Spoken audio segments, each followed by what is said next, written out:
This weather report proudly brought to you by the King Summer Sale. Why buy ordinary furniture when you can come home to King? Sale ends soon.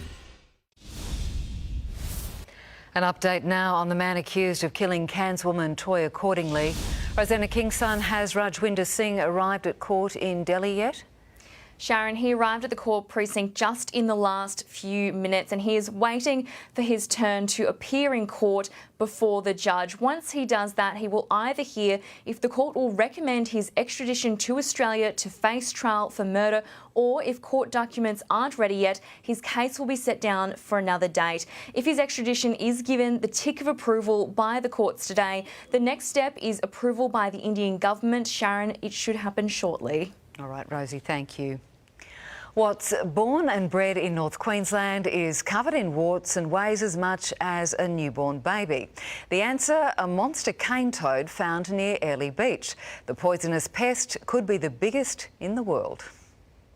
Built like a Maroon's front rower, Toadzilla, so beastly, rangers who stumbled across her in Conway National Park thought she was a statue. It was just so big it did not look real sitting on the ground. And then it hopped. The unsightly amphibian tipping the scales at 2.7 kilograms. The Guinness World Record for a toad is 2.65. This toxic monster, an ecological nightmare with an insatiable appetite. Anything that moves in front of it. I mean, they'd be eating insects, small reptiles, lizards. They would even be eating the young of native mammals. The pest was euthanased and frozen, now bound for the Queensland Museum to join other giant creatures like stick insects and cockroaches. This is the biggest replica cane toad on display right now. Named Yuck, she's 2 centimetres shorter than the warty whopper found in North Queensland. Scientists say Toadzilla would never have bred, contributing to her size. The females, they seem to get up in the rainforest, and I think they go up there for years. They basically get almost lost up there. A tropical paradise for single ladies. Dominic Loudon, 7 News. Not in my backyard, thank you. With the weekend upon us, let's check how the weather is shaping up with Paul Burt.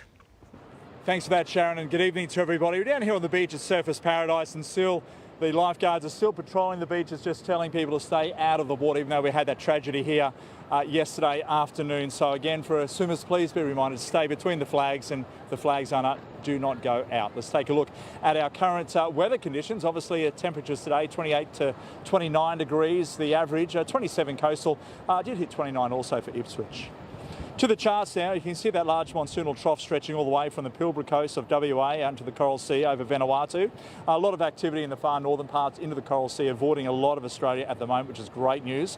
I've had the fair share in the far northern parts as well. There is a trough stretching through central inland Queensland, southern end, and also northern New South Wales, again, the western interior. That's going to deepen tomorrow as that trough starts to get closer to the central areas of those states. So around the nation for tomorrow, we are going to see a possible shower for Canberra into Melbourne, partly cloudy for Sydney and only 26 degrees. Fine, however, for Perth and 29. Back to the tropics now. Storm set for Weipa, fine and 39 for Mount Isa. A light shower for Cairns, Townsville and Mackay, nothing too heavy. Highs of only 30 to 32 degrees, down to about 20 overnight. Further south now in the Capricornia, Wide Bay, Burnett region, we're going to see pretty good conditions from Rockhampton through to Harvey Bay. Tops of around 29 to 31. Overnight, 20 to 21 this evening. Maryborough, 19 to 29. Gympie, 19 to 28. And Toowoomba, 18 to 27. Couple of storms set for Roma from that trough. In the southeast now, partly cloudy. However, the coastal areas around the Sunshine Coast and Gold Coast could see a morning shower before abating to a drier day. Highs of around 28 to 29, 30 degrees at Ipswich, 17 overnight on the water. East-southeast winds, 15 to 20 knots, still pretty bumpy, 19 to 28 in the city. Partly cloudy, then drying up all the way through to Australia Day and 31. For Ipswich, it'll climb to 33 as we venture towards the holiday next week. And for the Gold Coast, keep the brolly handy just in case later next week, but otherwise it's holding steady at 22 to 29. And for the Sunshine Coast, looking lovely all the way through to Wednesday and Thursday next week with 21 to 30 degrees. Let's take a look at the waterways for tomorrow, everybody. On the surfing scene, if you're keen to get out there, been some nice waves about, slowly starting to build due to that southeasterly wind. It's going to be prevailing in the morning again. Northern exposed beaches will be too open to that. Clearly the southern end of the coast will be the best bet if you're keen to have a crack. Water temp 25 degrees. Swimmers, please stay between the flags. If you are venturing out for a bit of a day on the water, well, I'd be saying inshore, but once it settles down, offshore's been going off. The 200 fathom line producing plenty of blue marlin at the moment. Thank you for that. Sea Probe charters, dolphin fish around the fads. They did shut down last weekend.